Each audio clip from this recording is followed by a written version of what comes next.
마태복음 13장 24절에서 30절 그리고 36절에서 43절 가라지 비유라는 제목으로 말씀 증거하겠습니다.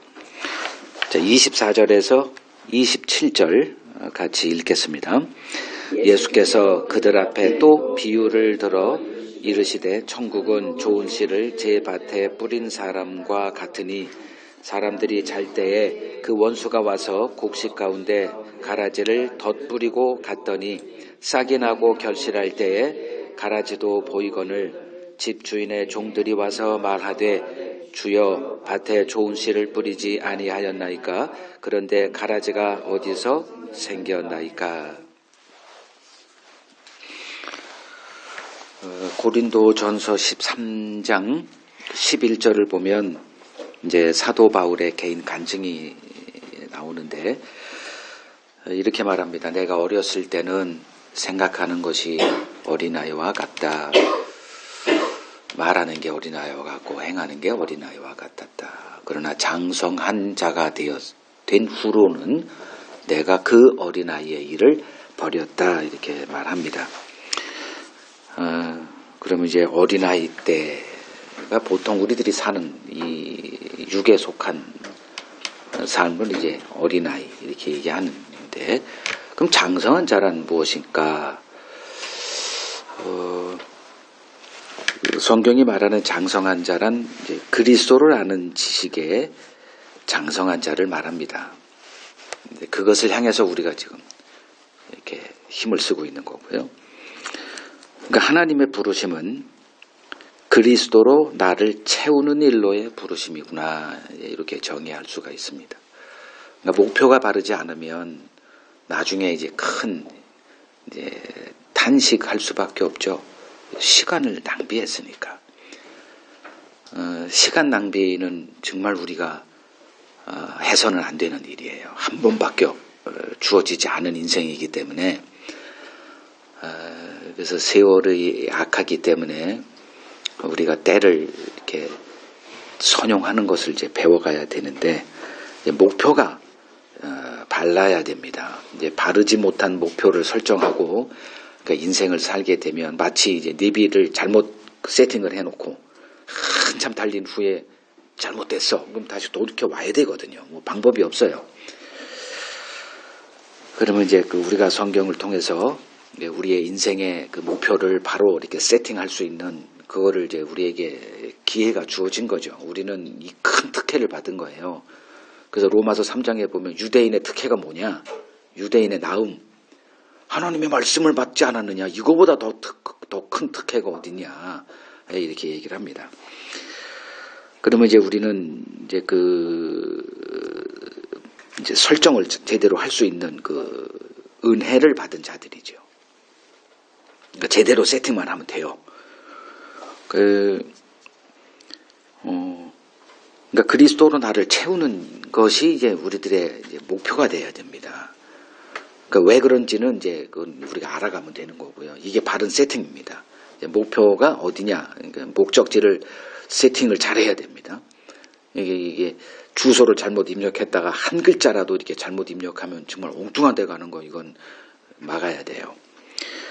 그러니까 그리스도로 나를 채우는 일, 이것이 천국 준비다, 이렇게 생각하시면 됩니다.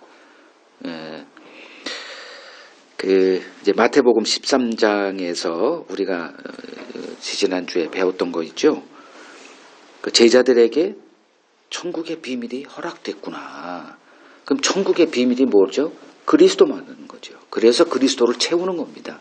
그걸 그리스도를 아는 일에 이렇게 자라가라, 이렇게 말하기도 하고요. 로마서 8장을 한번 보시죠. 로마서 8장 16절에서 17절을 보면 성령이 친히 우리의 영과 더불어 우리가 하나님의 자녀인 것을 증언한다. 이렇게. 그 일은 너희들이 고민할 게 아니야. 하나님이 알려줘.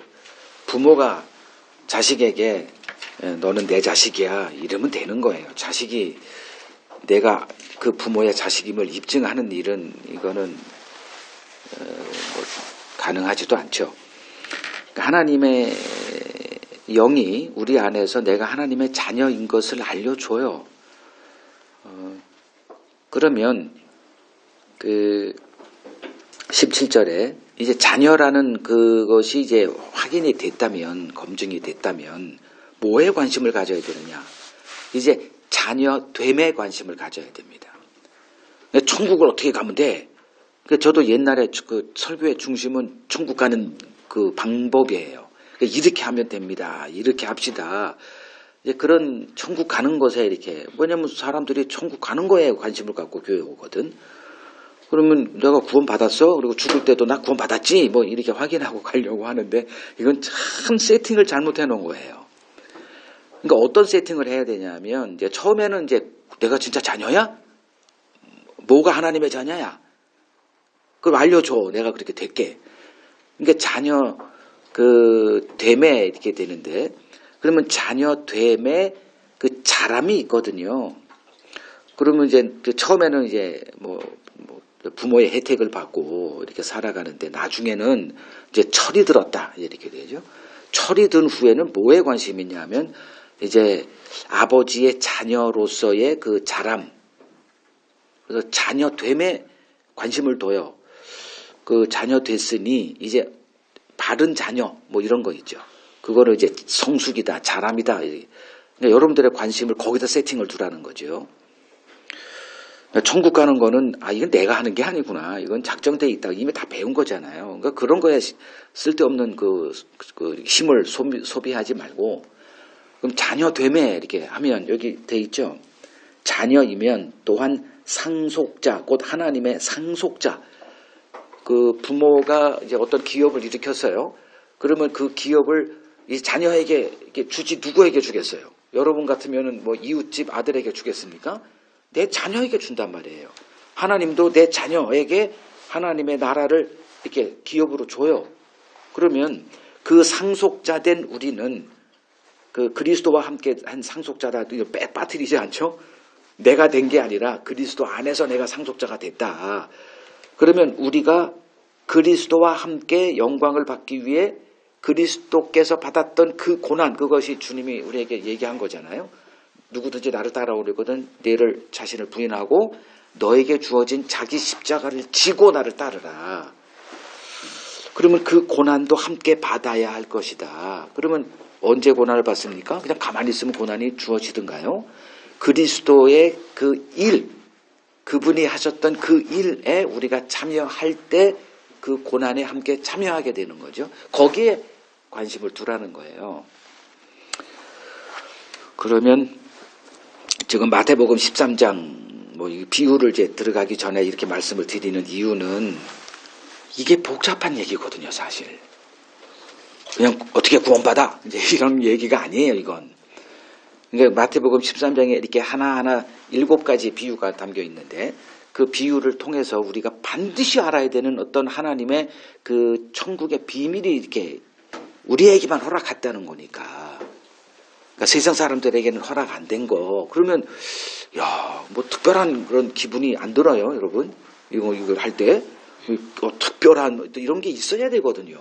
그냥 물에 물 탄 듯 술에 술 탄 듯 이러면 뭐 이게 변화가 없죠. 무슨 특별한 이게 그런 것들이 있어야 돼요. 나에게만 허락됐으니까. 그러면 나는 이 특별한 게 그러니까 내게 주어졌네. 이제 그러면 뭐야? 그리고 내용물을 열어보니 이게 천국의 비밀이에요. 그러니까 이 땅에서 잘 되는 비밀이 아니라 그날 우리에게 이 말, 그리고 그 나라를 우리가 이제 상속받게 되는 그날을 준비하는 그 비밀이 우리에게 주어졌다는 거죠. 이걸 알고 있어야 되는 거예요. 이제 13장 오늘 이제 우리가 이렇게 가라지 비유는 두 번째 비유입니다. 그 7개 가운데 하나는 했고, 씨 뿌리는 비유는 했고, 그리고 지난주에는 이제 왜 그러면 비유로 말씀하시는가에 대한 이제 주님의 그 비밀을 우리에게 또 알려주셨죠. 아닌 자들이 알고 고침받을까 두렵다. 이게 하나님의 두려우심이에요. 그러면 절대 안 알려주죠. 아닌 자가 천국에 들어오는 일은 하나님이 차단하십니다. 그런데 그 자기 자녀들은 반드시 알게 할 거를 알게 하시는 하나님의 일을 지금 우리가 배우고 있는 거거든요. 그러면 가라지 비유의 내용 먼저 얘기할게요. 이제 한 농부가, 이것도 천국의 비유예요. 천국은 이와 같다. 또 천국 비유입니다. 그러니까 하나님은 우리에게 천국이 어떤 것인가를 끊임없이 알려주세요. 근데 모르니까 이게 참 심각하다.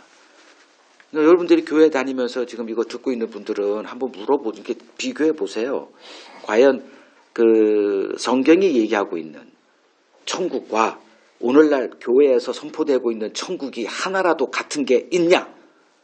저는 없다라고 주장하는 사람이고, 그러면 저 미친놈이라고 다루면서 이 설교 끊으시든가, 아니면 한번 진짜 뭐 같은 게 하나도 없어? 뭔 소리야? 라는 관점으로 한번 이렇게 다른 거에 좀 이렇게 좀 취미생활 끊으시고 TV 보는 것도 좀 그만하고 골방에 들어가서 정말 성경에서 그 주님이 얘기하셨던 그 천국을 증거했더니 다 죽임을 당했는데, 오늘날 목사들이 그 천국을 증거할 때 과연 목숨이 간당간당 하느냐, 잘 나가느냐? 잘 나가고 있거든. 그럼 가짜 천국을 증거하니까 잘 나가죠. 사람들이 환영받고. 그럼 그 가짜예요. 뭐 이 정도 한번 생각하시고 좀 검증하는 작업을 이렇게 해야 내 영혼을 귀중히 여기는 자세지. 그냥 뭐 제가 했대, 우리 목사님은 가짜 아니겠지, 이런 식으로 이거 신앙생활 할 겁니까? 그러면 안 되잖아요. 자, 천국을 또 이렇게 얘기하세요. 천국은 이와 같다 해놓고, 한 농부가 좋은 씨를 제 밭에 뿌리는 것과 같다, 이렇게 얘기를 해요. 그리고 농부가 일을 마치고 이제 잠을 자죠. 잠을 안 자는 사람이 어디 있어요? 근데 자고 있는 동안에 원수가 와요. 원수가 와서 그 밭에 몰래 가라지를 덧뿌리고 갑니다. 근데 씨가 자라서 열매를 맺어요. 추수할 일꾼들은 가라지 보려고 씨를 분 게 아니잖아요. 좋은 열매를 기대하고 그렇게 수고를 했단 말이에요. 그래서 추수 때가 돼서 이제 열매를 따러 추수하러 갔는데 뭐가 보여? 가라지가 보이는 거예요. 그래서 이제 주인에게 묻습니다. 아니, 좋은 씨만 뿌렸는데 이것들은 도대체 어디서 나온 거예요? 요게 이제 가라지 비유의 이제 첫 번째 내용입니다. 자, 이 비유를 또 혹시나 엉뚱하게 해석할까봐 그 씨 뿌리는 비유처럼 이 비유도 주님이 해석해 놨어요. 그게 그 36절에서 43절에 기록되어 있습니다. 읽어야죠. 36절에서 43절 읽겠습니다. 이에 예수께서 무리를 떠나사 집에 들어가시니 제자들이 나와 이르되 밭의 가라지의 비유를 우리에게 설명하여 주소서. 대답하여 이르시되 좋은 씨를 뿌리는 이는 인자요 밭은 세상이요 좋은 씨는 천국의 아들들이요 가라지는 악한 자의 아들들이요 가라지를 뿌린 원수는 마귀요 추수 때는 세상 끝이요 추수꾼은 천사들이니 그런즉 가라지를 거두어 불에 사르는 것 같이 세상 끝에도 그러하리라. 인자가 그 천사들을 보내리니 그들이 그 나라에서 모든 넘어지게 하는 것과 또 불법을 행하는 자들을 거두어내어 풀무불에 던져 넣으리니 거기서 울며 이를 갈게 되리라. 그때에 의인들은 자기 아버지 나라에서 해와 같이 빛나리라. 귀 있는 자는 들으라. 잘 보세요. 그 37절에서 39절. 뭐는 보고 이렇게 상세하세요. 누구에게만? 우리에게만. 이 정도면 진짜 이걸 뭐라 그래요? 누워서 떡 먹기 아닙니까? 답을 다 알려줬다니까. 근데도 못 알아먹어요. 영의 이 세계는 이 정도로 신기합니다. 아니, 이 정도로 답을 줬는데. 그러니까 보는 사람의 관점이에요. 아니, 이 정도로 알려줬는데도 못 알아먹어? 그러면 내가 똑똑하다는 거예요? 뭐예요? 똑똑한 게 아니라 귀 있는 자가 됐다는 거죠. 그래서 여기서 귀 있는 자는 들으라 그러잖아요. 내가 귀를 가졌어요? 귀 없는 사람이 어디 있어요? 그럼 이 귀는 뭐예요? 하나님이 열어준 귀죠. 들을 만한 그런 뭔가가 주어진 귀예요. 자, 이제 예수님이 그 비유에 등장하는 여러 어휘가 있잖아요. 그 어휘의 뜻을 일일이 해석해 주세요. 자, 여러분, 전쟁 중에는 어떤 게 가장 활발하게 벌어집니까? 지금 이제 하마스와 이스라엘의 전쟁 중이에요. 우리가 뭘 듣죠? 뭐 여기저기서 무슨 뭐 알자지라 뉴스라든가 미국의 모은 방송, 한국의 모은 방송, 기자들이 뭐 수도 없는 뉴스가 막 쏟아져요. 이걸 뭐라 그러죠? 가짜 뉴스. 전쟁 중에는 진짜 뉴스는 없습니다. 모든 말은 다 거짓이에요. 나와서 하는 대통령이가 됐던 장군이 됐던 뭐 어떤 누가 됐던 뭐 이거 테러범이 됐던 진리를 저거 진리야. 그러면 그 사람은 평생 휘둘리면서 하는 사람이고, 전쟁 중에는 모든 뉴스는 하나부터 10가지가 다 페이크 뉴스예요. 다 가짜입니다. 그럼 지금 우리가 사는 이 세상은 거기에 빗대어 보면 그냥 뭐 아무것도 모르는 사람은 진리가 있고 가짜가 있고 요 정도로만 알아요. 지금 하나님의 말씀 안에 들어가니까 우리가 사는 이 세상은 뭐가 지금 벌어지고 있다고 합니까? 전쟁 중이래요.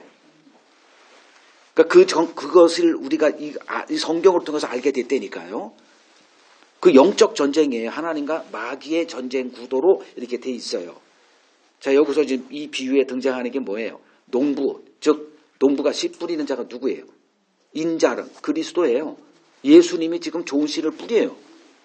이런 일이 벌어지고 있구나. 우리는 일도 몰랐죠, 그죠? 우리는 뭘 뿌리고 있어 지금? 뭐 자식 뭐 성공해가지고 뭐 좋은 하버드 대학 들어갈 수 있는 씨를 뿌리잖아요. 뭐 이런 걸 하고 있잖아요. 근데 성경을 보니 하나님은 이런 일을 하고 계시대요. 그 전쟁에 이제 그러면 이 소통을 어떻게 할까요? 전쟁 중에는 암호로 하죠. 그러면 암호를 해독할 수 있는 암호 코드가 있죠. 그거를 우군끼리는 이렇게 서로 이렇게 이거 들키면 그 체제를 다 바꿔야 되니까 이건 난리가 나는 거예요. 그래서 이걸 소지한 자는 이 이빨에다가 뭘 끼고 살아. 독약이 들어간 거. 그러니까 왜냐하면 이거 먹고 죽으라는 거예요. 이거 고문당하면 이거 불 수밖에 없잖아요. 그 코드를 알려주거나 아니면 어디에 이렇게 숨어 있던 걸 알려주거나 그러면 이 체제가 다 해가지고 이거 져요. 그 뭐 미드웨이 전투인가 뭐 거기서도 일본이 미드웨이를 하는 거 그거를 이제 일본 무슨 이렇게 암호로 하니까 그걸 해독하는 그 미국 첩보 그 전략국에서 이제 결국은 이거 미드웨이다라는 걸 알아내가지고 결국은 이제 어떻게 우연히 또 그 항공모함 발견해가지고 미국이 그렇게 태평양 전쟁에서 이렇게 획기적인 전환점을 가져온 것처럼 암호로 얘기를 하거든요. 그러면 이와 같이 하나님께서 천국 비밀은 너희에게만 허락했다. 그래서 이 비유를 말씀하시는데 이 비유가 뭐다? 암호 코드다. 여기 말했잖아요. 이거는 이거고 이거는 이거고 이거 대입하면 다 풀려지는 거예요. 주님 역시 천국의 비밀을 자기 우군 즉 언약 백성 우리가 우군이에요. 예수님의 적군이 아니되니까 예수님의 우군인 우리에게 그 비유가 곧 암호문을 이제 알려줘서 주신 거죠. 자, 그럼 해독표가 뭐예요? 좋은 씨 뿌리는 자가 있대요. 누구예요? 예수님이죠. 그 좋은 씨는 뭐예요? 이 암호표를 대면 나오죠. 그죠? 천국의 아들들이래요. 그럼 가라지는 또 뭐예요? 사탄의 자녀들이래. 그럼 가라지를 뿌린 원수가 있대. 그건 마귀래요. 이 정도면 해석이 되죠. 자, 이제 이러한 코드표를 중심으로 그 세상을 한번 보자는 거예요. 자, 가라지 비유는 한마디로 어떻게 규정을 할 수 있을까? 하나님께서 인간 역사 가운데 어떤 일을 행하고 계시는지에 대한 요약이다.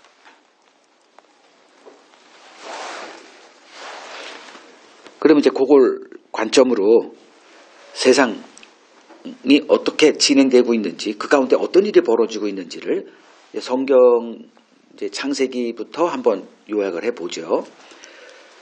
자, 이 세상 역사는 어떤 구도로 진행될 것을 하나님은 우리에게 알려주세요. 그것이 바로 언약이에요. 언약이라고 하는 것은 하나님이 어떤 일을 이루시겠다라는 약속인데, 성경에는 그 언약이 여러 가지 이렇게 그 빛의 그 색깔로, 우리는 한 빛이지만 그 안에는 여러 색이 이렇게 함께 이렇게 섞여져 있잖아요. 그 첫 번째 언약이 창세기 3장 15절이죠. 그럼 그 창세기 3장 15절에 그 언약의 기준으로 이 역사를 이렇게 아주 간략하게 이렇게 해놓으신 거예요. 그러면 창세기 3장 15절에 그 프리즘으로 이 세상을 한번 쭉 갔더니 이 세상 역사에 어떤 구조로 이렇게 흘러가냐 하면 두 계보가 있다라고 이렇게 알려줘요. 그게 뭐예요? 창세기 3장 15절에 여자의 후손과, 즉 여자의 계보와 뱀의 계보로 진행될 거다. 이걸 이제 알려주시는 거예요.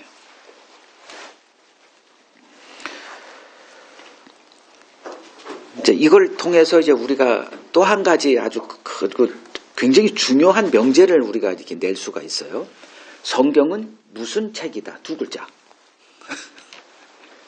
성경은 땡땡 책이다. 땡.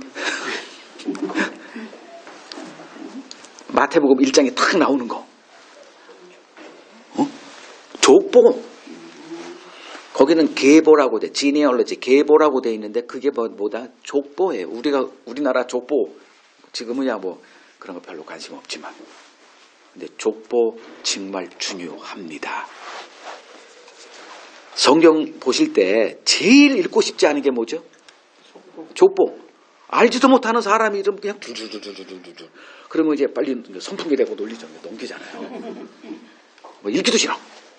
알고 싶지도 않고 관심도 없어요. 어떤 스토리가 재밌지. 누가 족보를 읽고 있어요. 여러분 그냥 족보 나오면 넘기세요. 그러나 이건 되게 중요한 걸 놓치겠다만 생각하시고 넘기시란 말이에요. 읽지는 마세요. 그거 읽어봤자 머리 들어오지도 않아. 그러나 족보가 성경에서 중요한 것 중에 탑이다. 즉 성경은 족보책이다. 성경에서 가장 중요한 내용이 바로 그 족보다. 이렇게 인식은 하고 있으라는 거예요. 근데 우리는 항상 중요한 것은 넘기더라 이거예요. 뭐 앞으로도 여러분 족보 보지 마세요. 창세기 1장 읽을 때 그 족보 읽는 사람 보면 존경스럽기까지 해요. 어떻게 저걸 다 읽어? 한번 읽어볼까요? 창세기 1장. 뭐 알지도 못하는 사람이 왜 이렇게 많아? 그나마라도 구약에 좀 꽤나 정통하다 하는데도 이 사람이 있었어? 뭐 이럴 사람들이 굉장히 많이 나와요. 그러면 그 읽을 필요도 없는 거예요. 그러나 하나님은 너무 중요한 거예요. 그건.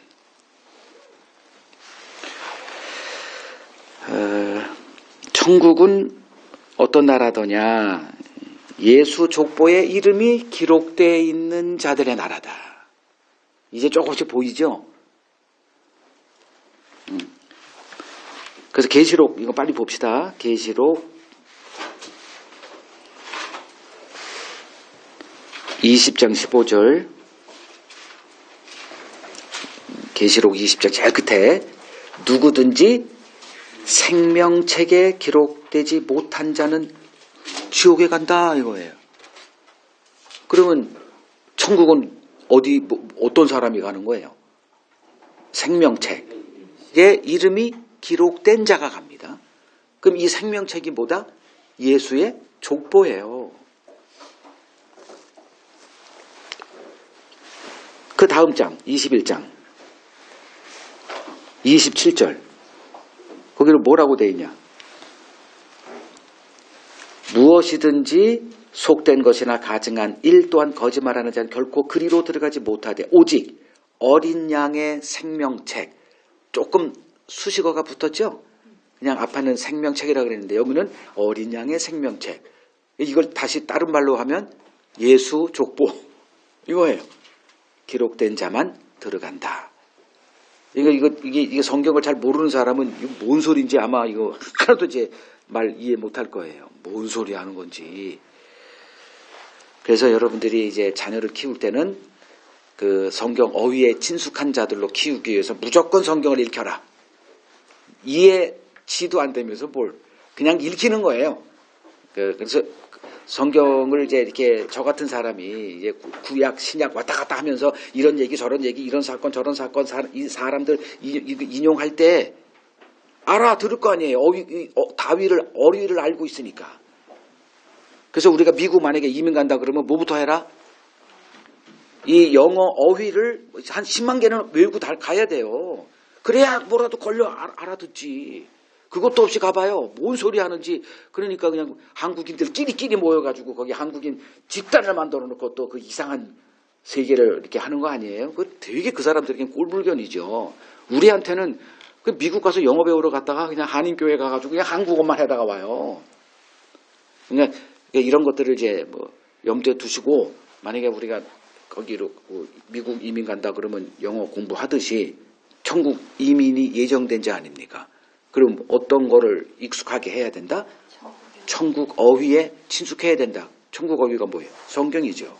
이 성경이 하나님이에요. 그분과 소통하려니 성경을 친숙하게 할 수밖에 없죠. 여기서 게으른 사람들은 하나님과 소통에 아주 심각한 결격 사유를 안고 있는 자다 이렇게 보시면 돼요. 이거에 부지런하시라는 거예요. 아침에 일어나면 그냥 무조건 읽으세요. 기계적으로 이건 뭘 생각할 필요도 없어. 그냥 읽으세요. 그걸 이해하려고 하면 그날 직장 못 가. 그러니까 일은 해야 되잖아요. 그러니까 읽으시라고요. 그리고 쭉 하다 보면 이제 삼손도 알게 되고 뭐 제가 예전에 세례 받을 때 초등학교 때 받았는데 목사님이 갑자기 예수님의 제자 12명 대보래. 예수의 제자가 뭔지도 모르고 모세, 다윗 근데도 합격했어. 그리고 그 다음 주에 세례를 주더라고.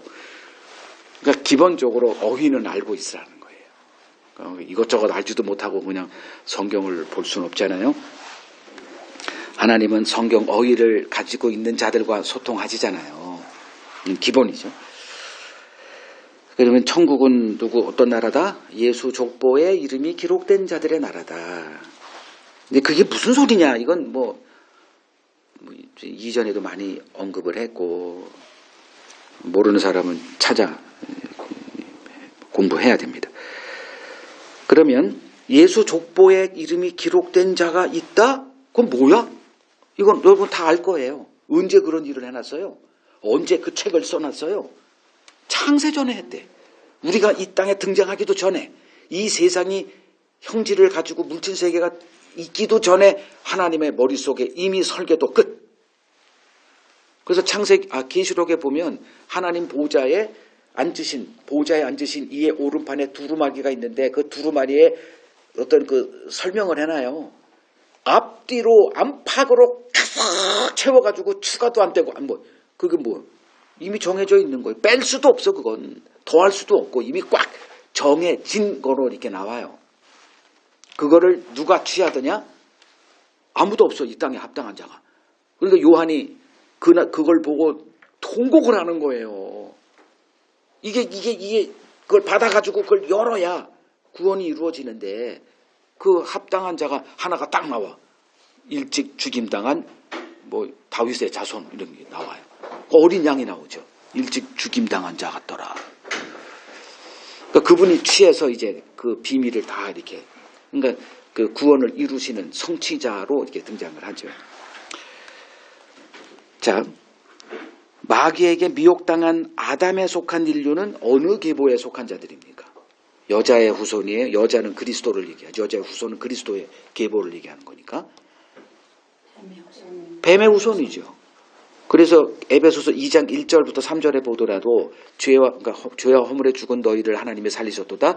그리고 너희가 그때는 그러니까 살림받기 전에 그리스도 안에서 살림받기 전에 생명을 얻기 전에 우리는 마귀에게 속한 자가 돼서 그가 이끄는 삶을 살았다. 이런 거 해놨잖아요. 본질상 하나님의 진노의 자녀였다. 그러니까 우리의 본질은 그거였는데 그 본질보다 더 원초적인 본질이 있었다는 거예요. 그게 바로 하나님의 창조하기 전에 하나님이 보통 농담으로 하나님이 이 세상 창조하기 전에 뭐 했대? 바둑 두고 계셨대? 이런 쓸데없는 농담, 그 한만도 한데 그거보다 진짜 진리 안에서는 하나님이 철저한 계획 가운데 이미 설계도 끝내고 일을 하죠. 그러니까 우리도 그거 이제 좀 전문 영역에 들어가면 건축자들은 이미 두 번의 그 집을 짓는다 그러죠. 하나는 설계도 안에 집을 짓고, 그리고 이제 나머지 사람들이 그 일을 실행하면서 그 설계도대로 집을 지어나가는 이중으로 하잖아요. 근데 진짜 중요한 게 뭐예요? 설계도죠. 머릿속이 중요한 거예요. 겉에서 우리가 행하는 거는 이 생각의 부산물에 불과하고, 그래서 하나님은 우리 안에서 이미 그런 것들을 이제 행하시는 거죠. 그러니까 그분을 아는 거는 복 중에 복이죠. 껍데기로 살지 않게 되니까. 그럼 우리는 이제 뱀의 계보에 속한 자로 존재하는데, 이 세상에 이제 드러난 현실이죠. 자, 이러한 인간 세상에 이제 예수님이 오셔서 좋은 씨를 뿌린대요. 좋은 씨란 천국의 아들들을 말해요. 그럼 언제 뿌렸어? 언제 뿌렸어요? 장세전에 뿌렸다는 거예요. 그 얘기를 하는 거예요. 그러니까 그 그리스도 안에서 우리를 택하사 이렇게 얘기하잖아요. 이걸 빼면 안 돼요. 우리는 뭐 택함 받았다 이것만 하면 이거는 완전히 그냥 믿음의 파산이 됩니다. 그리스도 안이라고 하는 이 세계를 놓치면 안 돼. 이게 언약이니까. 택함이 언약이 아니라 그리스도 안에서 한 그 하나님의 행위를 언약이다 이렇게 얘기하는 거예요. 그러니까 그리스도를 모르는 사람들, 그냥 이 세상이 알고 있는 예수를 믿고 있는 자들은 그건 언약 백성이 아니에요. 뭐 교회에 가면 다 예수 얘기하잖아요. 근데 그 예수더냐 이걸 좀 따지라고 이게 제가 지금 강조하는 겁니다. 그러니까 예수님이 오셔서 뭐 하시죠? 잃은 양 찾죠. 그럼 잃은 양이 언제 생겼어요? 그게 그 창세전에 그리스도 안에서 택한 자들, 주님은 내 안에서 이렇게 예수님이 품은 자들이죠, 이미. 그건 하나님과 아들 간의 언약이니까. 그걸, 우리의 구원은 그 언약의 부산물에 불과해요. 그러면 예수님이 오셔서 잃은 양이 있다는 거예요. 갑자기 잃은 양을 찾으러 돌아다니는데, 그 누가복음 15장에 그 비유를 얘기하셨잖아요. 잃은 양을 찾으러 오시는 거예요. 그럼 언제 잊어버렸다는 거예요? 그러니까 잃은 시점이 있을 거 아니에요. 그럼 잃어버리기 전에 상태는 뭐예요? 그게 하나님의 머리 안에 다 벌어지는 일이라니까, 설계도 안에. 하나님께서 이 세상을 이렇게 우리가 드러나기 이전에 우리가 있었어요, 없었어요? 있었죠. 이 세상에 등장하게 어디에? 하나님의 머릿속에. 그 언약 속에 다 있는 거예요, 설계도 안에 우리는. 그러니까 저 빌딩이 있어, 없어? 우리 눈에는 안 보여요. 근데 설계도 이걸 그린 사람의 눈에는 있어, 없어? 있죠. 우리 눈에는 없잖아요. 그 없다가 안 보인다고 없어 말할 수 있어요? 그걸 계획하고 있는, 설계도를 계획하고 있는 사람의 머릿속에는 그게 있다니까요. 좀 시간이 걸릴 뿐이고 노력이 필요하고 좀 세상 물질이 필요할 뿐이지 그건 존재하게 되는 거예요.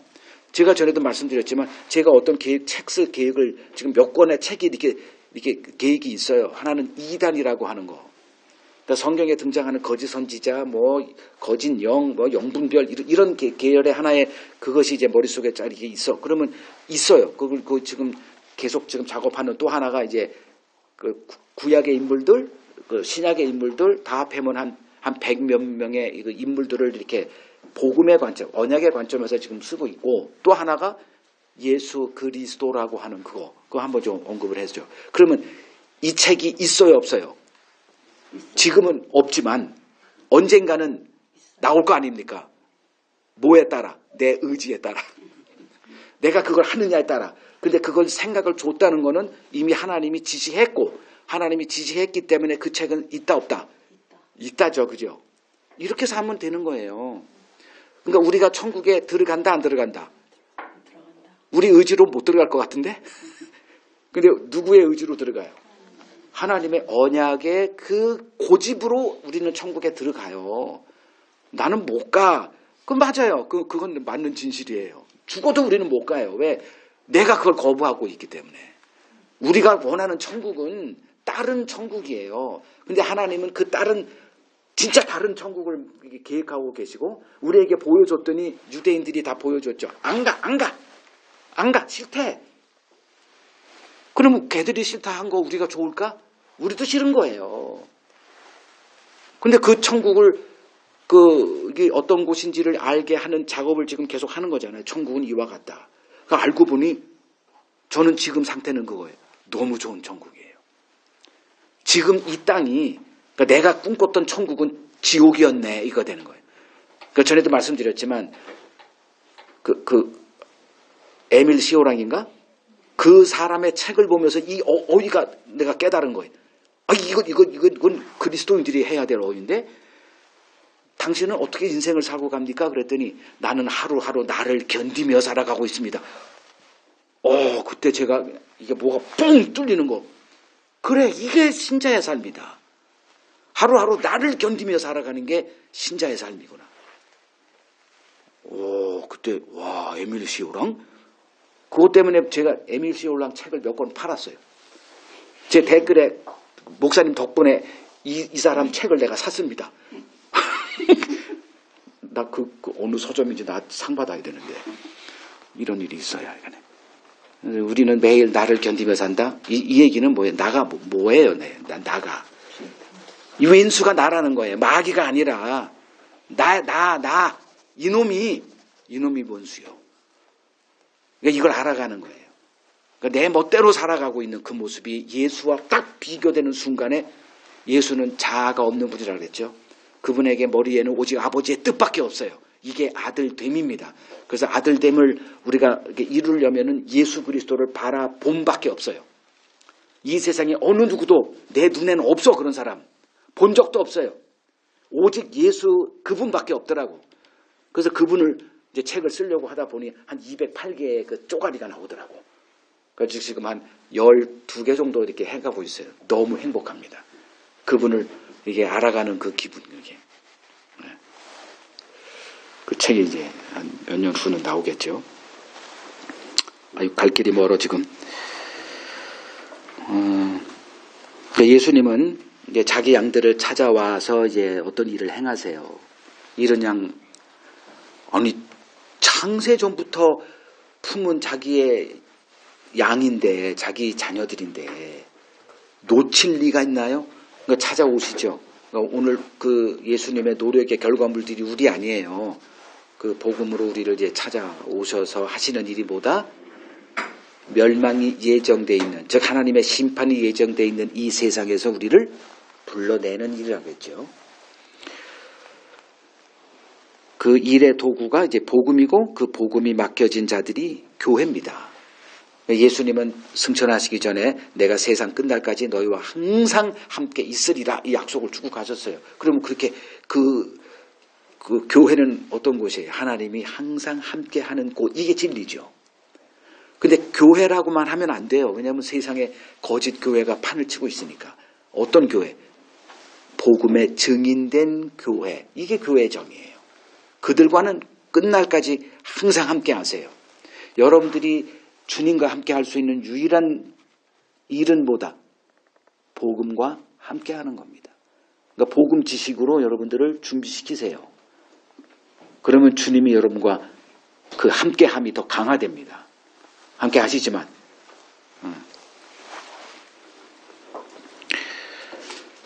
그 예수님은 뭐 하신다? 여기 이 가라지 비유에 자기 밭에 좋은 씨를 뿌리는 일을 해요. 동시에 벌어지는 일이 뭐다? 마귀도 역시 자기 씨를 열심히 뿌려대더라. 늘 그렇듯 뭐가 더 알곡 같아 보여요? 가라지가 더 알곡 같아 보여요. 왜냐하면 알곡은 그냥 알곡이에요. 근데 가라지는 뭘 해야 돼요? 알곡 같아 보이는 일을 해야 됩니다. 이거 이해되세요? 알곡은 그냥 내버려 두더라고요. 근데 가라지는 어떤 행세를 해야 됩니다. 그 대표자들을 바리새인 이렇게 얘기하는 거예요. 알곡은 그냥 가만히 있어도 알곡이에요. 그런 거 안 해요. 근데 가짜는 어떤 행세를 해야 되기 때문에 참 부지런합니다.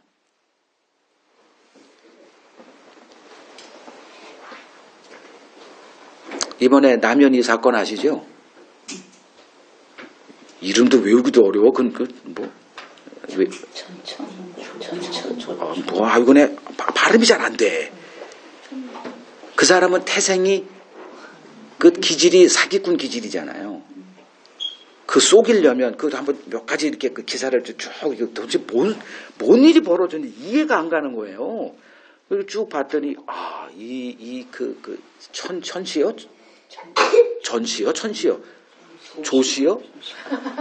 나 지읒자 들어가는 그 사람은 얼마나 부지런하게 생각을 부지런하게 하고 그 계획을 짜고 그 아버지가 보냈는데 자기가 보냈고 뭐 그 일들을 얼마나 부지런해야 될까? 전청조. 이게 참. 자, 가라지는 전태생적으로 부지런하다. 왜냐하면 알곡 행세를 해야 되니까. 자, 40절에서 43절을 보면 그 하나님이 정한 추수 때가 이르면 이제 추수를 해야 되잖아요. 수고만 합니까? 결실을 맺어야 되잖아요. 그 추수 때에 벌어질 일을 얘기하죠. 추수꾼이 누구다? 우리가 아니에요. 천사들이에요. 왜냐? 실수하면 안 되거든. 우리는 했다 하면 실수를 해. 엄한 짓을 해요. 근데 그 추수 때는 정확히 해야 됩니다. 그래서 천사를 보내는 거예요. 그래서 뭘 하느냐? 중요한 단어가 나옵니다. 41절에 모든 넘어지게 하는 것 그리고 불법을 행하는 자들 이걸 패키지로 이렇게 해놨어요. 그러니까 넘어지게 하는 것의 결과물이 불법을 행하는 자들입니다. 요거를 싹 잡아다가 뭐해? 그 곤란해서 풀무불에 집어넣어요. 그러면 그들이 거기서 뭐해요? 울며 이를 바득바득하는. 그러니까 수용을 한다 안 한다? 안 하는 거예요. 하나님의 심판을 1도 수용 안 합니다. 이게 자기 의에 함몰된 이 경건주의자들의 그 운명이에요. 그들은 자기 의, 자기 옳음을 절대 포기 안 합니다. 언제까지? 영원토록. 그걸 지옥이다 이렇게 얘기하는 거예요. 그리고 또 다른 사람들이 있죠. 의인들. 아버지 나라에서 해와 같이 빛나게 될 것이다. 이렇게 말씀하십니다. 이건 상술할 수는 없고 지금 이제 가라지 비유에 첩절을 맞춰야 되니까. 이 세상 역사는 하나님이 정해 놓으신 그 종말의 날, 이건 작정되어 있는 날이에요. 누구도 몰라요. 그 날을 향해서 한 발 한 발 나아가고 있다. 하나님은 우리들이 세상 것에 마음이 뺏긴 채 그날을 맞이하지 않도록 우리를 깨워 있게 하십니다. 창세기 6장에 보면 하나님이 홍수 심판을 계획하셨어요. 근데 하나님의 자녀에게 뭐 하세요? 깨어 방주 준비하게 하시죠. 가만 안 두세요. 그냥 홍수에 이렇게 함몰돼서 이렇게 멸망당하는 걸 허락하지 않으세요. 그러니까 자기 자녀들에게는 깨우십니다. 일어나 임마. 네가 지금 바라보고 있는 이 세상은 지금 그 결과가 이거야. 이렇게 알려주세요. 그럼 정신이 번쩍 나겠죠. 우리는 그냥 이 세상이 좋잖아요. 그냥 습관적으로 어디로 향해 가요? 세상. 집에서 자다가도 뭐해? 그냥 세상을 하게 나가잖아요. 안 그래요? 내장사를 가거나 뭐 축구를 하러 가거나 어디 빨리 얘기를 해봐. 테니스를 하러 가거나 어디를 나가요 이렇게 세상을 향해서. 왜? 세상이 즐거움이 내 기쁨의 요소가 거기 다 있거든. 그런 거에서 이제 깨우십니다. 하나님이. 그냥 메가폰으로 그냥 경고음을 그냥 사이렌을 이렇게 하세요. 그래서 정신을 차리고 이게 아니었구나. 이러다가는 우리 그냥 끝장나는구나. 준비하게 하세요. 자, 하나님은 하나님의 일을 행하십니다. 마귀도 역시 자기에게 주어진 일을 해가고 있습니다. 그 마귀가 하는 일은 뭘까? 간단하게 표현하면 복음을 회방하는 일입니다. 그래서 고린도후서 4장 4절을 보면 그 중에 이 세상의 신이 믿지 아니하는 자들의 마음을 혼미하게 하여 그리스도의 영광의 복음의 광채가 비치지 못하게 한다, 이렇게 말합니다. 그러니까 이 세상에 또 다른 신이 있어. 영이니까 이제 신이라고 표현하는 거예요. 그러니까 그가 하는 일이 뭐다? 그리스도의 영광의 복음의 광채. 그냥 복음의 광채라고 하지 않고 수식어가 좀 길어요. 그러니까 복음의 핵심이 뭐다? 그리스도의 영광이에요. 그래서 제일 쓰고 싶은 책이, 전에는 이제 영원한 하나님의 나라에서 성경은 이 책 이런 책이다, 이제 그 책을 썼고, 정말 쓰고 싶은 책이 바로 그거예요. 예수 그리스도. 너무 제목이 뻔해. 근데 그냥 그렇게 붙이기로 했어요. 세상 사람들 뭐 제목 장사 중요하죠. 뭐 여러분들 이렇게 SNS나 뭐 이렇게 스마트폰에서 뉴스 볼 때 제목으로 들어가는 거 진짜 제목 잘 지어야 되거든. 멋있게 좀 하려다가 필요 없어. 그냥 나의 주 예수 그리스도. 그리고 좀 부제목이 있어요. 뭐 말씀이 육신이 되신 뭔가 이렇게 부제로 달았는데, 근데 그분을 알아가는 게 너무 저한테는 행복이에요. 12살 때 예수. 그거 한 2-3시간 이렇게 묵상하면서 이렇게 정리할 때, 제가 그냥 그분을 알아가는 그 기쁨, 그게 너무 재밌다라고 표현해야 되나? 재밌지? 재밌죠? 재밌는 거예요. 이게 다른 재미죠. 하늘에 속한 재미고. 그 영광의 복음, 그 그리스도의 영광의 복음의 광채가 비치지 못하게 한다. 그러면 뭐 하는 걸까? 이제 잘 보세요. 마귀가 하는 일이 뭐다가 이렇게 수렴이 될 겁니다. 성경은 이 영적 전쟁의 실상을 보여주는 책이에요. 여러분, 우리가 전에 이제 계시록을 한번 봤지만 계시록 그 12장, 13장에 보면 이 영적 전쟁의 실상을 비유로 이렇게 설명을 해놨어요. 아까도 말씀드렸지만 전쟁의 백미는 속이는 거예요. 기만이라고 얘기합니다. 아까도 얘기했고 전쟁 중에 뉴스는 모두 가짜예요. 그러니까 세상이 알고 있는 복음은 다른 복음이에요. 다른 예수입니다. 그러니까 하나님은 복음을 뿌려요. 그 마귀는 다른 복음의 씨를 뿌려요. 다른 예수를 뿌립니다.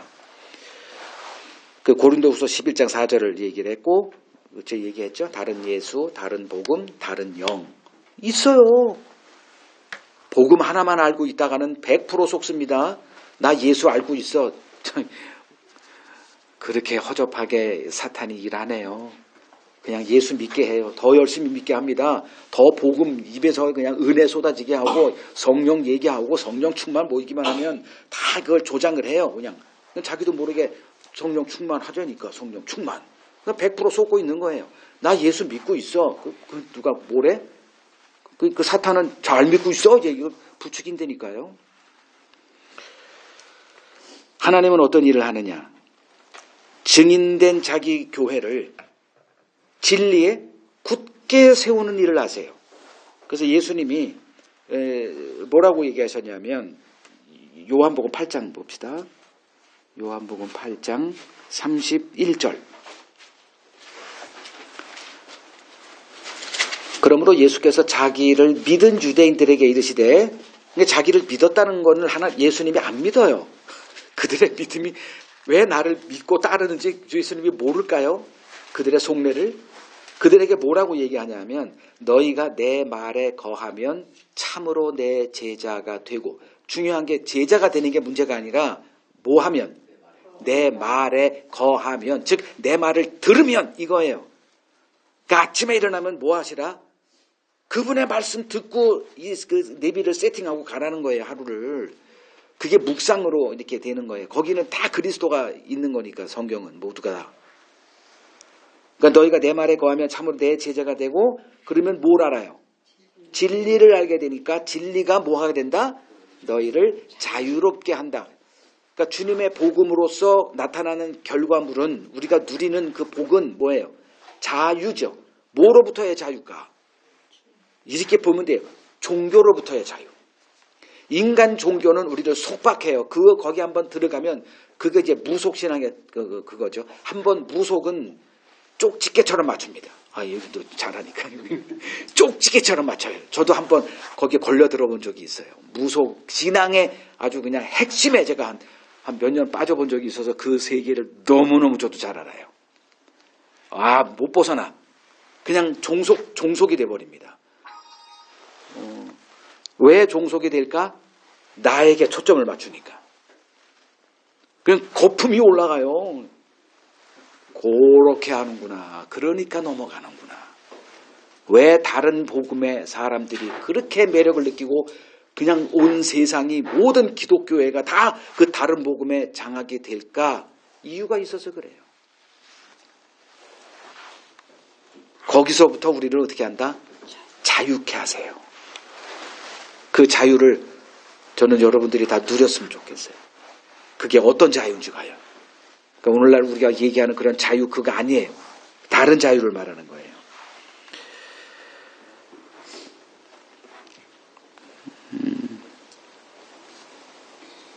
그러니까 마귀는 이런 일을 하고 하나님은 또 이런 일을 하세요. 전혀 다른 일입니다. 자, 마귀는 무슨 일을 하냐면 다른 복음으로 가라지들을 주님이 뿌린 그 밭이라고 그러죠. 그걸 주의 교회라고 합시다. 그 교회에 심고 있어요. 지난 2000년 교회사의 겉모습은 마귀의 완승이다. 이렇게 보시면 됩니다. 겉모습을 얘기하는 거예요. 그 대표적 교회가 이제 갈라디아 교회죠. 그러니까 사도 바울이 복음의 씨를 뿌려 알고 교회를 세웁니다. 그들은 모두 그리스도에 이제 속한 자들이 된 거예요. 그거 알곡이에요. 근데 바울이 이제 계속 순회 사역을 했으니까 떠났죠. 떠나고 나서 얼마 후에 바울에게 소식이 들려와. 싹 갈아탔답니다. 이렇게. 그러니까 바울이 이제 이 뚜껑이 열린 거예요. 그래서 갈라디아 서신을 보면 이 바울의 이 숨소리가 들린다니까. 내가 그렇게 목숨을 걸고 가서 그들이 그 바울의 눈까지 뽑아서 주려고 했을 정도 보니까 눈이 굉장히 좀 누가 봐도 저 왜 이래 이렇게 징그러울 정도로 이 질병이 있었나 봐요. 근데 자기를 그리스도 같이 이렇게 천사 같이 영접했던 교회가 한순간에 뒤집어져 가지고 다른 예수를 쫓고 있는 거예요. 그러니 내 목숨을 걸고 그 씨앗을 뿌렸는데 이 마귀가 와가지고 이 가라지를 심어놨네. 그러니까 견딜 수가 없어가지고 쓴 게 갈라디아서 한번 읽어보세요. 숨이 헐떡헐떡 이렇게 된다니까요. 그 서신은. 그러니까 내용이 비슷해요. 로마서와. 그러니까 로마서와 전혀 이 질이 달라요. 로마서는 그냥 논문이에요. 논문. 그 로마 교회는 별 문제가 없는 교회에 그 사도들이 가서 복음 진리를 제대로 전해준 적이 없기 때문에 그 복음이 뭔지를 아주 그냥 논문식으로 쓴 게 로마서라면 갈라디아서는 그 복음을 듣고 생명을 얻은 그분들이 한순간에 배신해버렸거든. 그래서 갈라디아서 1장 6절에 뭐라고 나와요? 그리스도의 은혜로 너희를 부르신 이를 이같이 속히 떠나 다른 복음을 따르는 것을 내가 이상하게 여기겠다. 그리고 이것들아 그냥 확 쏟아내잖아요. 그 감정을. 자, 다른 복음으로 가라지를 심는 이 일을 마귀는 절대로 쉬지 않습니다. 왜냐하면 그리스도의 이게 끝나는 날 자기 운명이 다 되는 걸 알고 있어 이놈은. 그러니까 이걸 어떻게든 내막는 거예요. 그 생명 연장을 어차피 정해지는데 지도 알고 있겠지. 근데 본능이 그런 걸 어떻게 해. 그래서 거의 모든 교회가 다른 복음, 다른 예수에 장악되어 있는 기독교 현실의 배후에는 하나님의 밭에 가라지를 뿌리고 있는 마귀의 이 일이 있음을 우리가 알고 있어야 합니다. 자, 28절 30절 그 다음 보죠. 28절 30절 읽습니다. 주인이 이르되 원수가 이렇게 하였구나. 종들이 말하되 그러면 우리가 가서 이것을 뽑기를 원하시나이까. 주인이 이르되 가만두라. 가라지를 뽑다가 곡식까지 뽑을까 염려하노라. 둘 다 추수 때까지 함께 자라게 두라. 추수 때에 내가 추수꾼들에게 말하기를 가라지는 먼저 거두어 불사르게 단으로 묶고 곡식은 모아 내 곡간에 넣으라 하리라. 그 가라지를 본 종들이 이거 어디서 이런 게 나왔어? 이제 이렇게 물었잖아요. 그러자 이제 그 주인이 원수가 이렇게 한 거야. 예, 그걸 우리가 조금 아까 이제 다 살펴봤고요. 그러니까 이제 그러면 그걸 내버릴 수 없죠. 그러니까 제자들의 반응은 가서 우리가 뽑아버리겠습니다. 예요. 여기 깔끔쟁이 있죠. 꼴을 못 보는 거. 이거 뭐 이렇게 책상에 뭐 하나 먼지만 있어도 그걸 이 제자들이 그렇다니까. 이걸 내버려둬 닦아야죠. 쓸어버려야죠. 이런 게 이제 제자들이 보인 반응이에요. 어떻게 가만둡니까? 뽑아야죠. 자, 주님이 뭐라고 하세요? 그냥 둬 이거예요. 그 이유는 뭐예요? 니들이 가라지를 뽑아? 웃기지만 니들은 알곡을 뽑을 놈들이야 이거예요. 기독교 2000년사 여러분들이 이제 공부해보시면 재밌어요. 저는 이제 요걸 빗대서 요 관점에서 이렇게 지난 기독교 2000년사를 설명하라 그러면은 요렇게 답할 거예요.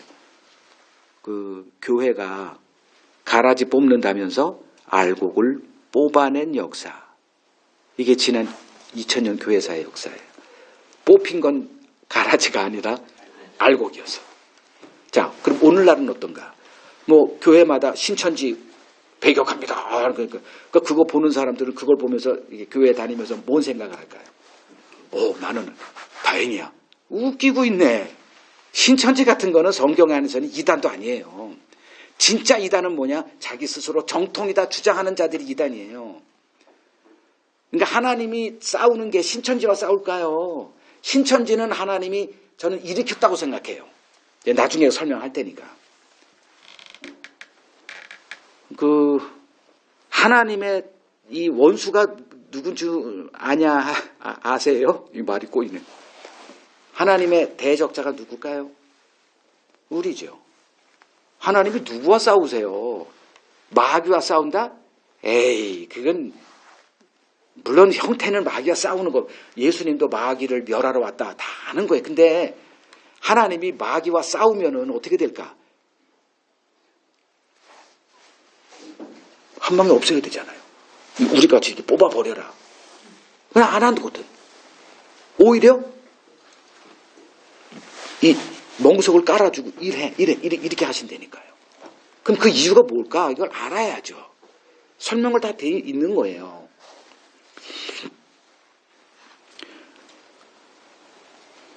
그 마태복음 23장 29절 39절 또 계시록 3장 17절 20절 이런 것만 보더라도 아까 제가 말씀드린 기독교 역사는 알곡 뽑아버리는 역사다.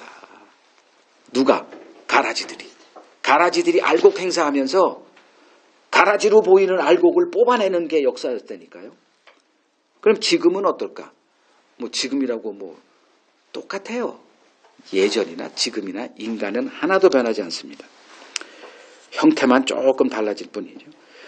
자, 예수께서 제자들에게 둘 다 추수 때까지 함께 자라게 두라고 말씀하세요. 가라지들을 처리할 때는 지금이 아니라 마지막 때라 이렇게 하십니다. 그때 누가 해? 천사가. 그래서 아까 그 추수꾼은 우리가 아니라 천사. 우리에게 안 맡기세요. 우리가에게 맡겼다가는 알곡만 뽑는 데니까. 우리 눈에는. 알곡이 가라지가로 보이게 돼 있어요. 이제 가라지의 존재에 대해서 이렇게 표현할게요.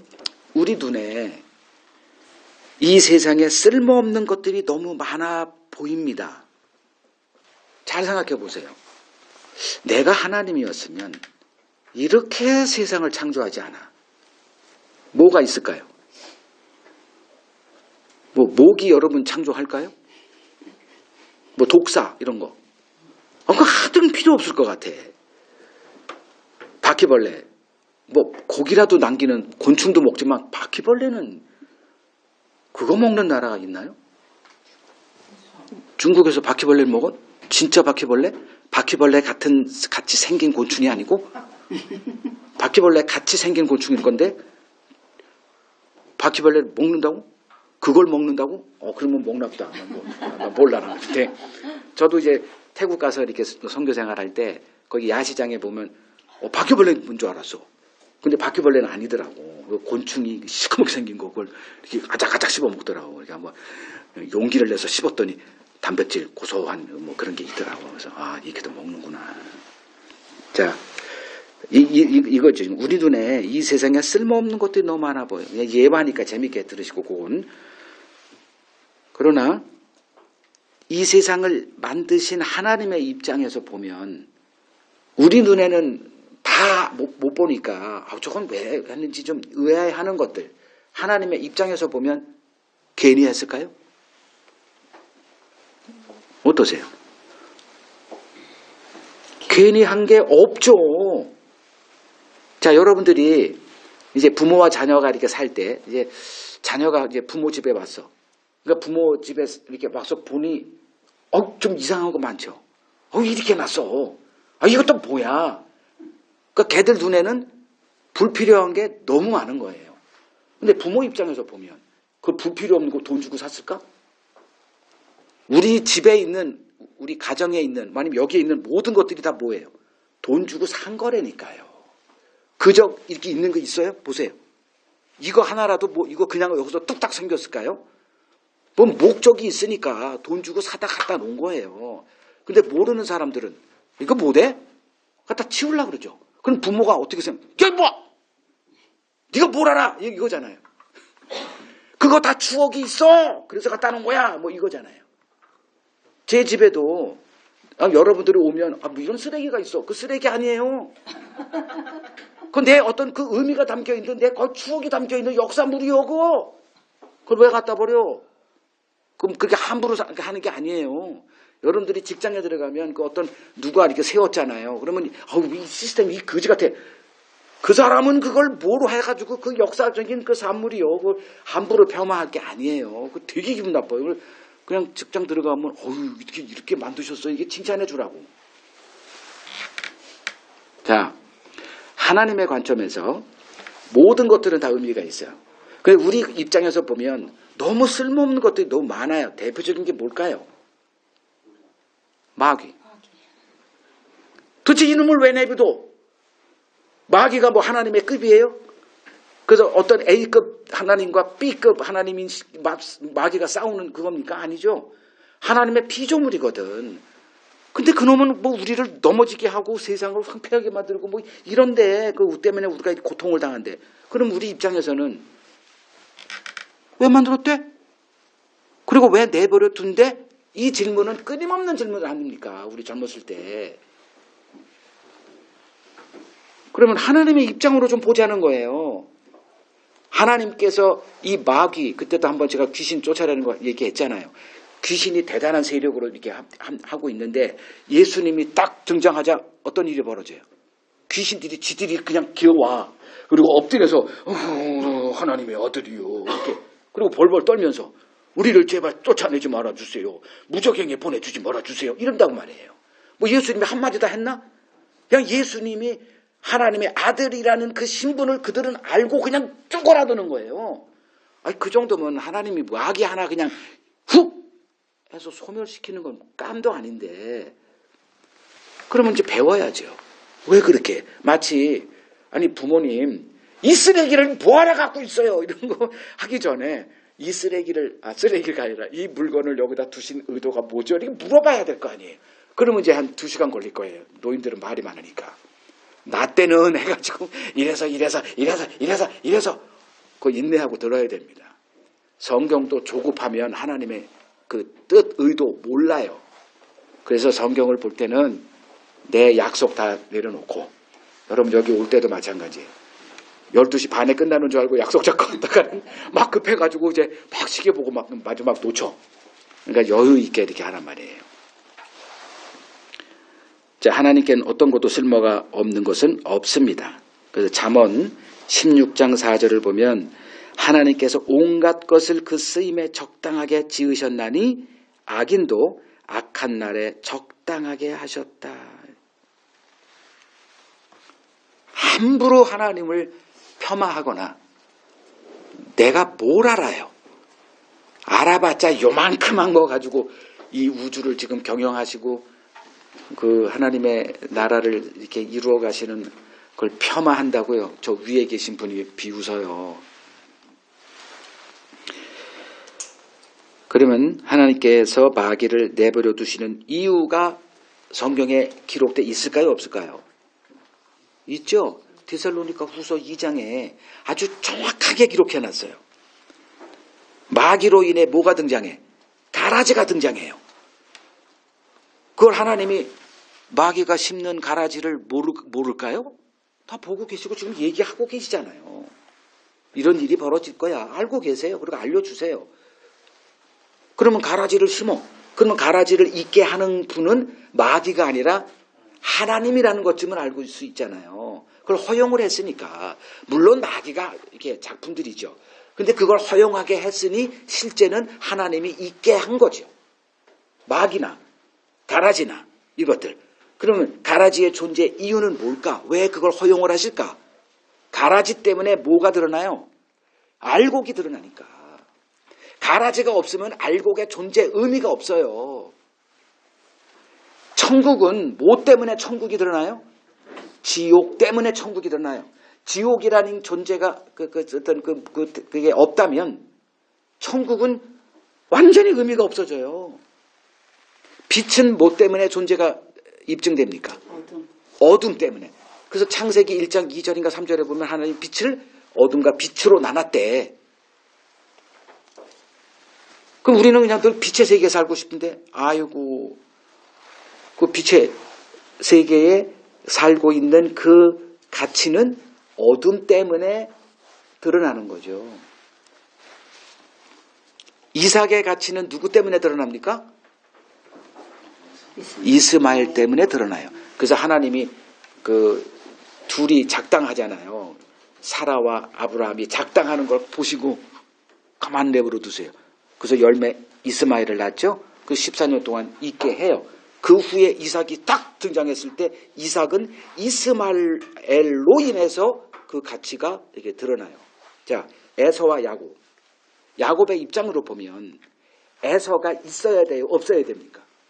없어요. 없어야 되죠. 근데 하나님의 입장에서는 에서를 있게 했거든. 둘째로. 그래서 그 꼴을 못 봐가지고 뒷발꿈치를 잡고 이렇게 하는 이렇게 형태로 이렇게 그 둘을 이렇게 이어가요. 그러면 야곱에게 이 불필요한 에서가 있게 한 하나님의 의도는 뭘까요? 에서로 인해서 야곱은 장자권과는 무관한 자로 살게 됐죠.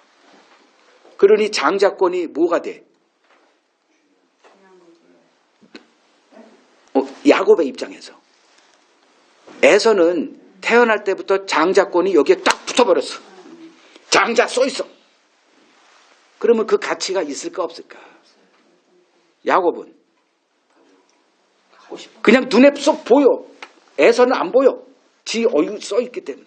야곱은 형 볼 때마다 장자, 장자 이렇게 잘 살다가도 그걸 보면 장자 몇 초 관계로 한 2초, 3초 그 차이 때문에 네가 뭘 잘났어? 그 야곱은 뭘 탐하는 사람으로 나와요? 계속 장자권을 팥죽으로 팔아. 팔고 사. 그 다음에 또 한참 지난 후에 아버지를 속이고 형 야곱으로 이렇게 에서로 이렇게 위장까지 해가지고 속이는 그 짓까지 하는 그 마음에 뭐가 있어? 장자권에 대한 열망. 이제 좀 보이세요? 왜 하나님이 우리에게는 정말 에서 왜 만들어놨어? 이렇게 불평이 될 수 있지만 하나님은 우리의 선을 위해서 더 좋은 선을 위해서 지금 조금 참아라 이러는 거예요. 그러니까 우리가 왜 인생을 이렇게 비비꽈나냐? 그럴 게 아니라니까요. 하나님을 알게 되면. 에서가 장자권을 판 이유가 나오죠. 그냥 대수롭지 않게 여겼다 이렇게 돼 있어요. 중하게 여기지 않았다. 그래서 에덴 동산에 살았던 아담과 하와는 어디서 그 귀함을 알아요? 에덴 동산 밖에서 쫓겨났더니 에덴 동산 안에 귀함을 알게 되더라. 그 마음을 어떻게 아느냐? 두 아들을 제사시킨 부모의 마음을 보니까 알겠더라고. 그로 돌아가는 게 꿈이에요. 그 살 때는 간섭이 싫어. 그랬다가 이제 자기 스스로 걸어 나왔다가 아이고 잘못 선택했구나. 그 탕자의 비유에서 동일한 게 나타나죠. 교회에 이 가라지를 허용하시는 이유입니다.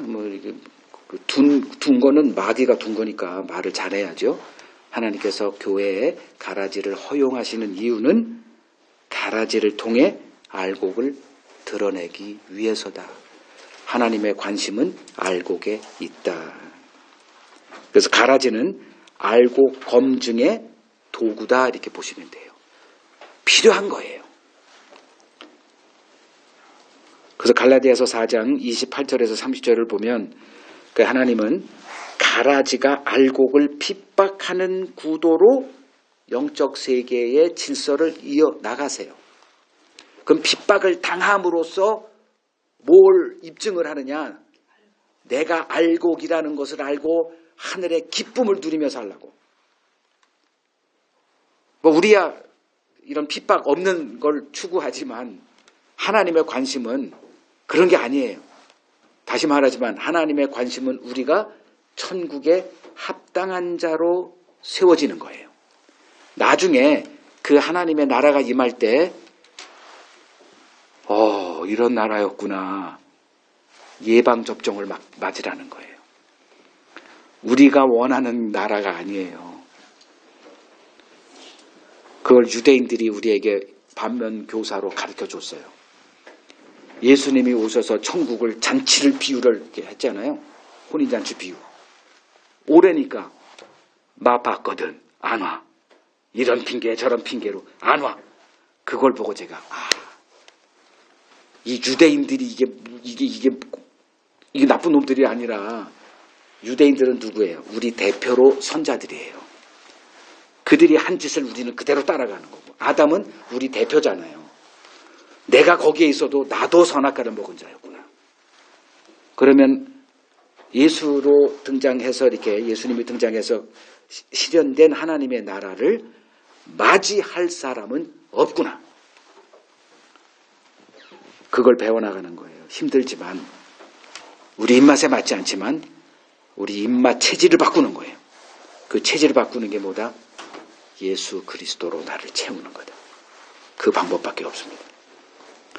그래서 그분을 나의 삶의 이 지표, 이렇게 모품물, 이런 걸 삼으세요. 예수를 바라보라, 괜히 바라보라고 하는 게 아니에요. 그분을 내 안에 채우라는 거예요.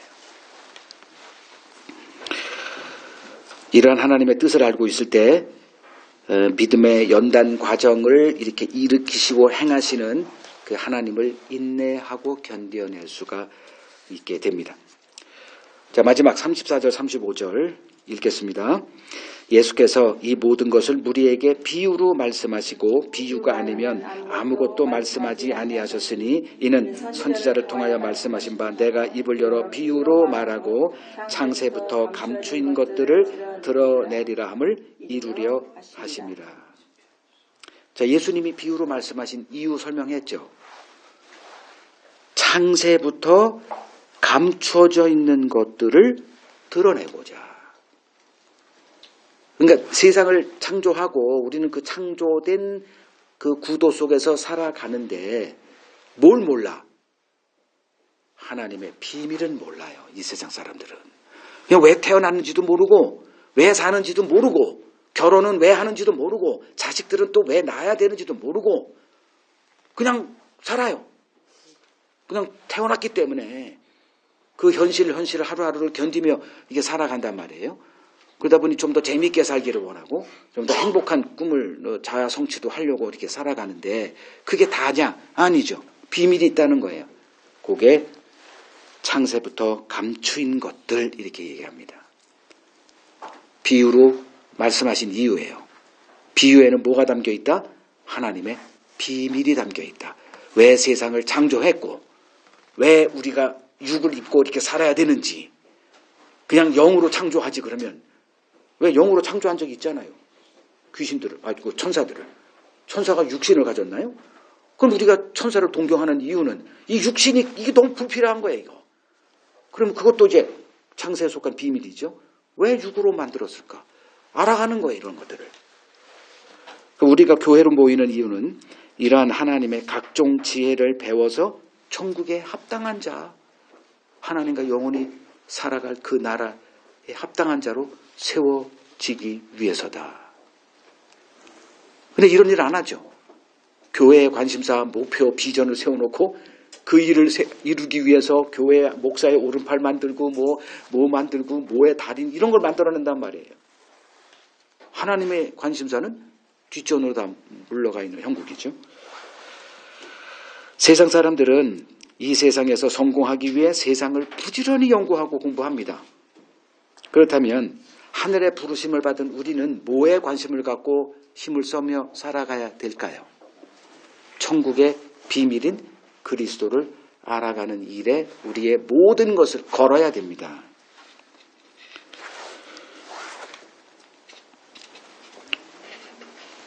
제가 어제 뉴스를 하나보다 어떤 뉴스 하나를 봤어요. 퇴직하는 사람들의 현실에 대해서 이렇게 쓴 글이더라고요. 그냥 무심코 이렇게 쭉 보다 보니 이런 글이 있어요. 퇴직 보통 한 60대 보면 이렇게 일찍 이렇게 퇴직을 하더라고요. 근데 몇 세 시대죠? 100세 시대. 100세 시대라 그러잖아요. 그러면 퇴직하고 너무 긴 세월을 무직으로 살 수가 없잖아요. 그러면 뭘 준비합니까? 퇴직하기 전에. 노후를 준비하는데 그럼 놀 생각하는 게 아니지. 다른 일자리를 퇴직하는 게 뭐예요? 퇴직이란 개념이. 이제 일을 쉬고 이제 좀 편안한 노후를 사는 게 퇴직 개념인데 이제 그런 건 없어. 퇴직하기 전에 1년 전부터 다른 일자리를 알아보는 시대가 우리가 사는 시대예요. 그러면 뭘 준비하냐? 이게 문과생은 아주 이건 골 때린다는 거예요. 나도 문과. 자격증은 문과하고는 상관이 없어. 내가 딸 자격증이 없어. 뭐 글 쓰는 재주 이건 뭐 자격증 내는 것도 아니고 내가 알아서 해야 되고. 그 이과 계통은 무슨 기술 자격증, 전기 자격증, 뭔 자격증 해가지고 그냥 뭐 안에 일거리가 널려 있더라고 보니까 또 내가 할 수 있는 거는 청소밖에 없어요. 문과생의 비극이죠. 그러면 그걸 보다가 이거를 이제 우리 이 영의 세계 거기다 한번 비유를 해봤습니다. 우리가 뭘 준비하고 살아야 돼요? 이제 하나님이 진짜로 등장시킬 그 나라, 그 하나님의 역사를 준비하고 살아야 되잖아요. 그런데 그 준비를 안 하고 산다니까. 그러니까 이게 지금 우리가 이 하나님의 비밀을 알기 위해서, 하나님의 각종 지혜를 알기 위해서 이 모이는 이것이 그냥 대수롭지 않게 그냥 와서 또 오늘 또 듣고 뭐 이런 게 아니에요. 여러분 이걸 그냥 한번 들었다고 해서 그냥 퉁쳐버리고 그런 거 나 이제 오늘 일 끝냈어. 이렇게 하면 안 됩니다. 그거를 나한테 담아야 돼요. 그리고 그런 사람으로 진짜 만들어가는 과정, 이건 우리가 해야 되지 않을까요? 근데 너무 안 하는 것 같아서 하는 거예요. 우리 조만간에 이 세상에서 퇴직할 거 아니에요. 그리고 진짜 세상이 온다니까. 그걸 좀 생각을 하시고, 천국이 어떤 곳인가 주님이 알려줬으니, 천국이 어떤 곳인가 좀 더 세련되게, 이게 좀 더 구체적으로 색깔도 칠하고, 이제, 울트라급으로 이렇게 만들어 나가세요. 그 상상력을 발휘해가지고. 하나님이 다 알려줬다니까, 연결고리를 다 이렇게, 그러니까 암호 코드 같이. 그러면 그림이 그려져요. 이거겠구나. 그럼 이런 준비해야 되겠구나. 이게 된다니까, 이 과정이. 땅에 속한 자들은 땅의 삶을 계속 준비할 것이고, 하늘에 속한 자들은 하나님의 나라를 준비하는 일에 또 이렇게 나가게 돼. 이 차이는 점점 벌어질 거예요. 그래서 지난주에 우리가 배웠죠. 더 넉넉하게 되어 간다. 그러니까 하나님은 택한 자녀들을 세상 것에 마음이 빼앗기게 내버려 두지 않으세요. 여러분 같아도 그럴 거예요. 그래서 하늘에 속한 신령한 곳들로 우리를 채워가십니다. 그리고 하늘에 그 천국에 합당한 자들로 반드시 만들어 놓으십니다. 이것이 언약 백성된 우리에게 허락된 하나님의 약속이고 은혜다. 늘 하나님의 은혜에 감사하며 사시기를 바랍니다.